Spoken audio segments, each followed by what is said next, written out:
Bonjour les amis, c'est un vrai plaisir de vous retrouver et il fallait impérativement aujourd'hui que je puisse vous présenter une plante fantastique qui est connue pour ses vertus médicinales, culinaires, qui a inspiré différentes technologies et qui est aussi un petit peu esthétique et qu'on va pouvoir tout à fait utiliser dans nos jardins.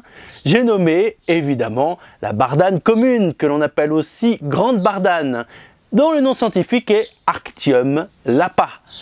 Elle fait partie de la famille des Astéracées, la famille de la marguerite. Pourtant, elle n'a pas de pétales autour de la fleur, mais nous allons voir les différentes vertus et les différents intérêts que l'on peut trouver au niveau de cette petite plante qui, à première vue, n'est pas si extraordinaire que ça et qui va vous surprendre tout au long de cette vidéo. Comme on peut le voir, elle pousse spontanément dans les jardins, notamment grâce aux différentes petites graines qui vont s'éparpiller un peu partout et qui vont pousser notamment dans les prairies, dans les endroits ensoleillés, puisque cette plante a quand même besoin d'une exposition chaude pour pouvoir pousser, et qui va réussir à pousser à peu près 80 cm, voire 1,50 m, presque 2 mètres. Et cette plante est vraiment assez originale parce qu'elle va avoir plusieurs morphologies, plusieurs types. Là, nous sommes sur un exemplaire assez petit, vous voyez, il est à peu près à 50 cm. Quand on est sur un petit gabarit comme ça, il va vraiment falloir avoir le nez dessus, se baisser pour voir un petit peu les particularités et pouvoir l'identifier facilement. La bardane a une aire de répartition très étendue puisqu'on va la retrouver en Europe, en Scandinavie, même si elle craint un petit peu le froid, il y en aura beaucoup moins en Scandinavie, elles seront beaucoup plus petites aussi, mais on la trouve aussi en Asie, et notamment au Japon, où dans certains cas, on va pouvoir l'utiliser comme une spécialité culinaire, assaisonnée un petit peu comme les asperges. Pour le moment, concentrons-nous un petit peu sur l'identification de cette plante et voir un petit peu ses particularités morphologiques pour vous permettre de comprendre que d'une part, c'est une plante qui est esthétique et qu'on va pouvoir utiliser comme cela, notamment dans les jardins, donc il faut vraiment la laisser quand vous l'avez sur place. Vous avez quelque chose d'assez merveilleux, elle était d'ailleurs cultivée comme un légume au Moyen-Âge. Et d'autre part, vous allez vraiment pouvoir l'identifier facilement par rapport à ses feuilles et les différentes fleurs qu'il y a qui sont caractéristiques de l'espèce. Les feuilles, quand on les voit, ont une forme très particulière. Elles sont cordiformes, en forme de cœur, plus ou moins. Alors évidemment, les jeunes feuilles, elles, vont être beaucoup plus élancées, mais avec l'âge, elles vont avoir une morphologie qui est totalement différente. C'est-à-dire qu'elles vont commencer à avoir la base au niveau du pétiole, la base là au niveau directement de la feuille, qui va s'élargir pour former petit à petit une sorte de cœur facilement vérifiable au niveau des sujets les plus âgés. D'autres spécimens vont aussi avoir la particularité d'avoir le revers beaucoup plus blanchâtre au niveau du dessous de la feuille et un petit peu rugueux. On le sent au niveau du toucher qu'il y a comme des petits poils sur certaines espèces encore, mais ça peut en tous les cas vraiment vous aider à mieux visualiser l'espèce en elle-même. La tige qui va porter les fleurs, les fruits, mais aussi les différentes feuilles, a aussi un petit côté grisâtre, avec un petit peu de pruine. C'est dû évidemment aux différents poils, petits poils que l'on peut retrouver sur la surface de la tige. Mais l'élément principal de la bardane n'est autre que son inflorescence, et c'est cette dernière qui va permettre de l'identifier parfaitement. Comme on peut le voir, c'est une inflorescence, c'est-à-dire différentes fleurs qui sont regroupées autour de ce que l'on appelle un capitule globuleux. C'est une sorte de boule dont les fleurs au centre seront violettes, avec dans certains cas des petits filaments blancs qui ne sont autres que les organes reproducteurs directement de la bardane. Et ils sont regroupés autour de petits crochets que l'on appelle des bractées. On les voit facilement, elles sont tout autour de cette boule globuleuse. Et c'est là que l'on va reconnaître parfaitement la bardane, c'est qu'elles sont munies de petits crochets. Et ces petits crochets, vous les connaissez tous, ce sont ceux que l'on jette sur les gens, notamment pour directement ensuite les retrouver directement coincés au niveau de nos doigts, comme on peut le voir ici. Et elles fleurissent à peu près à la fin juin, durant tout l'été, et vont produire ensuite différents types de fruits. Et les fruits sont excessivement connus, notamment par leur système d'accroche au niveau de ces fameuses involucres des bractées. La bardane a donc des éléments faciles à reconnaître, notamment par rapport à ses fruits, qui sont issus bien sûr des fleurs que j'ai pu vous décrire juste avant. Les fruits sont caractéristiques de cette espèce. Ils vont même jusqu'à influencer son nom scientifique, puisque Arctium lapa vient du mot lambano, qui veut dire en grec ancien s'accrocher. Donc déjà à l'Antiquité, la plante était directement identifiable, notamment grâce à ses fruits. Et les fruits qui sont contenus à l'intérieur même de cette boule composée de bractées va avoir comme dispersion les poils des animaux, tout simplement. Et l'on va parfaitement pouvoir les retrouver, notamment dans les différents poils, notamment des chiens, lorsqu'ils vont être en contact avec ces fruits, que l'on va ensuite directement enlever, du mieux qu'on peut, et ainsi disperser dans l'environnement grâce notamment aux différents chiens. Parce qu'une fois que le fruit est tombé par terre, notamment grâce aux différents poils qu'on aura pu arracher au niveau du chien, ils vont pouvoir germer grâce aux différentes graines contenues dans le fruit.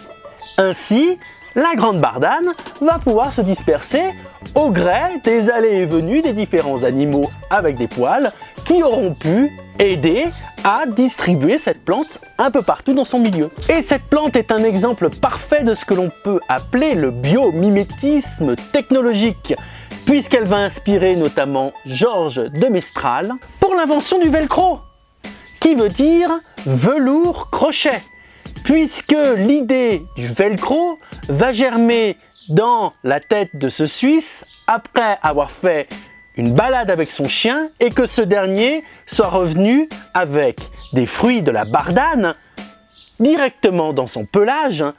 Ainsi, cette découverte va pouvoir inspirer l'invention du velcro, le velours crochet, tout simplement parce que de l'analyse du fruit de la bardane, cet ingénieur va pouvoir comprendre que le crochet va, une fois en contact avec une surface comme un poil ou là pour le coup du velours, directement s'actionner et ainsi permettre une accroche. Et lorsque l'on retire le velcro, le crochet va reprendre sa forme initiale. Il y a ce mouvement de crochet qui permet l'accroche. C'est la caractéristique botanique de la grande bardane, qui va ainsi être utilisée à des fins commerciales et industrielles. De nos jours, on en trouve aussi en pépinière. De plus en plus de pépiniéristes commencent à l'incorporer dans leur catalogue, puisqu'ils ont bien compris tous les intérêts qu'on pouvait trouver au niveau notamment des différentes vertus médicinales et potagères. Mais ça, on voit ça tout de suite. Changeons de lieu et d'époque pour se rendre compte qu'à la fin novembre, la bardane a à peu près atteint sa hauteur maximale, elle est à peu près à 2 mètres. Et comme vous pouvez vous en rendre compte, il n'y a plus rien qui subsiste sur la plante à part une rosette de feuilles à sa base. Et comme j'ai pu vous le dire, la bardane est une plante extraordinaire par ses nombreuses vertus. Vertus médicinales, vertus culinaires, mais aussi vertus esthétiques, puisque cette plante est de plus en plus plébiscitée par les paysagistes et on la laisse pousser spontanément dans certains squares parisiens et des grandes métropoles. En effet, c'est une plante qui va favoriser la biodiversité, on l'a vu, beaucoup d'insectes pollinisateurs n'hésitent plus à aller sur cette plante pour directement récolter du nectar. Mais voyons un petit peu ses côtés médicinaux, notamment grâce aux différentes feuilles, mais aussi aux tiges qui ont différentes vertus utiles pour l'homme. C'est une plante qui, de par ses vertus, va être en usage interne dépurative, c'est-à-dire qu'elle va enlever l'ensemble des toxines que vous avez dans le corps et ainsi purifier votre sang et l'ensemble des organes qui seraient plus ou moins pollués.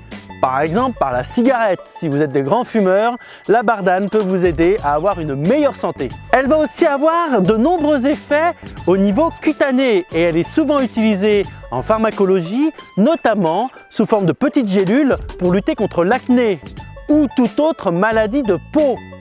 Ainsi, par exemple, elle est utilisée dans certains cas pour lutter contre les psoriasismes et différentes autres taches. Elle va débarrasser le sang de toutes les toxines, de l'urée, du cholestérol et lutte efficacement aussi contre les infections urinaires. Et en usage externe, on peut parfaitement utiliser ces feuilles fraîchement récoltées, broyées, contre les différentes plaies pour la cicatrisation On sait aussi qu'elle peut tout à fait tonifier le cuir chevelu si vous l'utilisez notamment au niveau du massage lorsque vous faites des shampoings. Là encore, on utilisera les feuilles fraîches. Donc, vous l'aurez compris, c'est dans la feuille de la bardane que se trouve un maximum de propriétés au niveau médicinal qui vous aideront à la cicatrisation, mais aussi à purifier de l'intérieur l'ensemble de vos organes, le sang et lutter efficacement contre les maladies cutanées. Chose extraordinaire, la bardane est aussi une plante culinaire. On peut parfaitement la manger, elle est tout à fait comestible. Évidemment, on va tout à fait pouvoir utiliser différentes parties de cette plante, notamment vers la fin août, où le développement sera suffisant. Les feuilles peuvent parfaitement être consommées sous forme de différents hachis, bien sûr sous forme de purée, pour accompagner des pâtes. On peut parfaitement aussi utiliser les différentes feuilles sous forme cuite, à la façon des épinards, et elles vont pouvoir agrémenter de nombreux plats, notamment des plats de viande. Il faut savoir aussi que la tige, mais aussi la racine, sont très recherchées, car ces dernières ont un goût assez prononcé d'artichaut et peuvent en effet être épluchées et parfaitement consommées dans la cuisine traditionnelle, puisqu'elles étaient aussi utilisées au niveau du Moyen-Âge. C'était un des légumes les plus utilisés d'ailleurs dans ce qu'on appelle les jardins de simple du Moyen-Âge. On peut aussi tout à fait consommer les jeunes tiges crues, mais faites tout de même attention au niveau des fruits et des fleurs. Ces derniers, de par leurs petits poils qu'on a pu voir ensemble dans la première partie, peuvent s'avérer assez désagréables en bouche. Les racines de cette plante doivent généralement être récoltées à cette période de l'année, puisque sur les plants assez jeunes, il n'y aura pas beaucoup de fibres et les racines auront un maximum d'éléments nutritifs, puisque toute la sève de la plante sera directement dans cet organe de réserve. Donc c'est le meilleur moment pour vous de récolter l'ensemble de ces racines que l'on va directement éplucher et travailler sous forme de rémoulade. Elles sont délicieuses et peuvent parfaitement rappeler le goût de l'artichaut ou du céleri pour certains. Les goûts seront évidemment très originaux puisqu'on n'a plus l'habitude de manger les racines de bardane dans nos assiettes. Comme vous pouvez le voir, on aurait tort de se priver des bienfaits d'une plante que l'on peut dans certains cas considérer comme une mauvaise herbe et qui pourtant a tant de bienfaits pour l'humanité.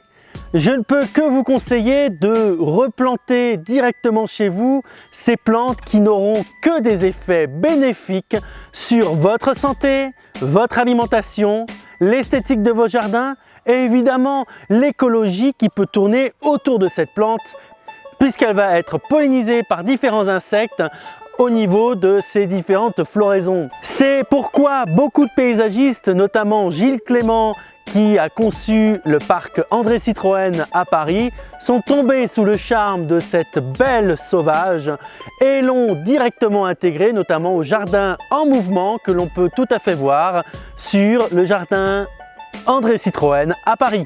Je suis donc ravi d'avoir encore pu vous faire découvrir une merveilleuse sauvage que l'on peut parfaitement utiliser dans tous les cas de figure et qu'il faut impérativement enlever de votre idée qu'il s'agit d'une mauvaise herbe. Je remercie infiniment l'ensemble des abonnés de ma chaîne, même si les différentes vidéos sont plus ou moins irrégulières suivant mon activité. Mais sachez-le, je reste toujours à votre écoute et vous remercie infiniment de votre fidélité. Vous pouvez parfaitement me retrouver sur les différents réseaux sociaux, communiquer avec moi via Facebook, Twitter et Instagram. N'hésitez pas non plus à faire un petit tour sur mon forum ou directement me laisser un commentaire directement sous la vidéo. J'y réponds toujours avec beaucoup d'entrain et de gentillesse.